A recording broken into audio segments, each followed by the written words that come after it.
In the 1950s, as the civil rights movement began to take shape, prominent leaders like Fannie Lou Hamer emerged. Hamer's career started in the early 1960s when she took on the responsibility of advocating for voting rights and political accessibility for African Americans. Her contributions had a lasting impact on the civil rights community, giving a voice to the civil and voting rights movement for African Americans, especially amongst Black women, which ultimately contributed to the pursuit of an equal America. The entirety of Hamer's advocacy was forged during the failure of Reconstruction, the era of racial terrorism, and Jim Crow across the Deep South. Although the United States ended the institution of slavery through the Civil War, it failed to ensure true equality for African Americans, particularly in the South. During the era of Reconstruction, the United States struggled to help African Americans participate in politics, business, and other areas of society. The passage of the 14th Amendment, which guaranteed equal protection under the law, and the 15th Amendment, which granted Black men the right to vote, were monumental achievements of this era.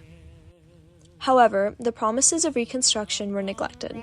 White Southerners abdicated their responsibility to uphold equality, enforcing Jim Crow laws that violated African Americans' rights by enforcing segregated facilities, schools, and workplaces. These laws also denied African Americans basic rights, such as the ability to marry interracially and vote using tools such as discriminatory literacy tests.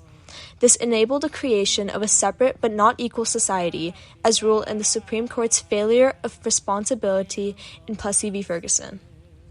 The result of this continuous discrimination built momentum for the civil rights movement. The first sign of change was when President Harry Truman issued an executive order to end segregation in the military. Additionally, the Supreme Court finally fulfilled its legal responsibility in Brown v. Board of Education, which ruled that school segregation violated constitutional rights. There were many activists who took on the responsibility of securing and continuing the fight for these rights, one of the key figures being Fannie Lou Hamer. Hamer was the youngest of 20 children born to sharecroppers. By the age of 6, she had begun cotton picking, and by 12, she was forced to leave school entirely to continue plantation work.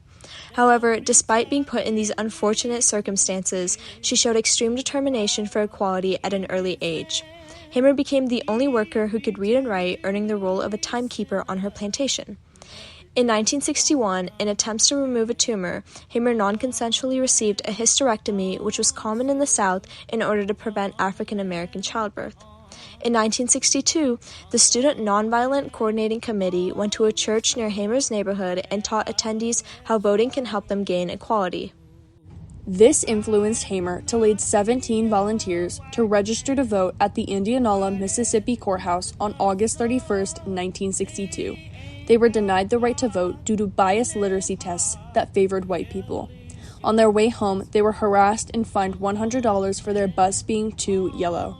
In June of 1963, after successfully completing a voter registration program in Charleston, South Carolina, Hamer and several other Black women were arrested for sitting in a whites-only restaurant in Winona, Mississippi. At the Winona jailhouse, she and several of the women were brutally beaten, leaving Hamer with lifelong injuries such as a blood clot in her eye, kidney damage, and leg damage. Her unwavering attempts to exercise her right to vote illustrate not only her personal determination, but also her broader commitment to ensuring that other people of color would be spared the systematic abuse she experienced in order to practice her fundamental right to vote.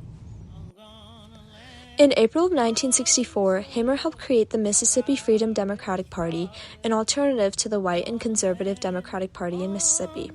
They later testified in August of 1964 at the Democratic National Convention, arguing that the delegation of the Mississippi Democratic Party be replaced by that of the MFDP to implement Black representation in their government.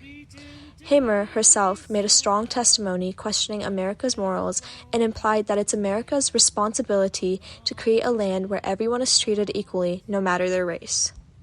Is this America, the land of the free and the home of the brave, where we have to sleep with our telephones off of the hook because our lives be threatened daily, because we want to live as decent human beings? President Lyndon B. Johnson, who was otherwise supportive of the MFDP, aired a presidential address at the time of her speech in order to block her testimony on television. However, this failed to work as the testimony ended up airing on the evening news, reaching a much larger audience than it originally would have. After their testimony at the DNC, due to pressure from Johnson, the Credentials Committee prevented them from completely replacing the MDP. Democratic officials instead offered the MFDP 2 seats. The vice president then made it clear that Johnson would not approve of, quote, that illiterate woman speaking on the floor of the Democratic Convention. The MFDP rejected the Democrats' offer, with Hamer saying, quote, we didn't come all this way for no 2 seats. She disregarded the president's demeaning actions and continued to fight for the MFDP to be fully represented. Her determination to advocate for black rights was relentless. In 1964 and 1965, she ran for Congress. However, her name was not allowed on the ballot. Although she did not succeed in winning, it strongly depicts her determination to take responsibility of creating the change she wanted to see. Through Hamer's immediate impacts, she was able to contribute in establishing equality for African Americans by acting on her responsibility to advocate for black rights. Her first major impact was that she helped to co-found the MFDP. In 1964, they aimed to fight for the ability to speak at the Democratic National Convention and argued they should be recognized as the official delegation. Through the organization and Hamer's efforts, the MFDP became a direct cause of the National Party endorsing a new policy, the banning of seat delegations being chosen because of racial discrimination.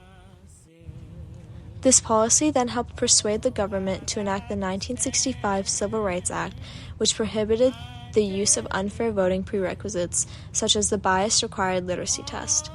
The act had an immediate impact, as by 1965, roughly 250,000 African American voters were registered. Additionally, Hamer helped organize the Freedom Summer movement, which encouraged white students to protest for black voter registration. The Freedom Summer organization also served as a catalyst for the Voting Rights Act of 1965. Hamer also left a lasting impact on future generations of civil rights activists by setting an example of persevering through even the harshest setbacks. Her efforts in the civil rights movement laid the foundation for future black women to run for Congress and for other black politicians to help advocate for black voices. She presented powerful speeches across the country that swayed the vote to be in favor of removing bias tests, which paved the way for other racially discriminatory processes to be removed from the law. Her pioneering work in this sector has allowed for African Americans to have equal opportunity in participating in politics today. Her decision to repeatedly run for Congress led to women like Shirley Chisholm, the first black woman to run for president, and Kamala Harris, the first person of color to be vice president. The signing of the Civil Rights Act of 1965, which Hamer fought for, led to many conservative whites leaving the Democratic Party to join the more conservative Republican Party. This led to a more united front on the Democratic Party, allowing their movements to be more centered towards African American rights compared to their historically racist past. Through her unwavering commitment to civil rights, Fannie Lou Hamer proved that achieving fundamental rights requires accepting difficult responsibilities. Because rights such as voting and equal access to resources are fundamental, she actively challenged the injustices that denied African Americans their basic rights. By fighting for voting access and challenging political exclusion, she brought voice to the idea that securing basic rights requires individuals and communities to take responsibility to push for change. Her legacy continues to remind us that the journey towards equality depends on this delicate balance, a lesson that remains relevant in addressing civil rights issues today.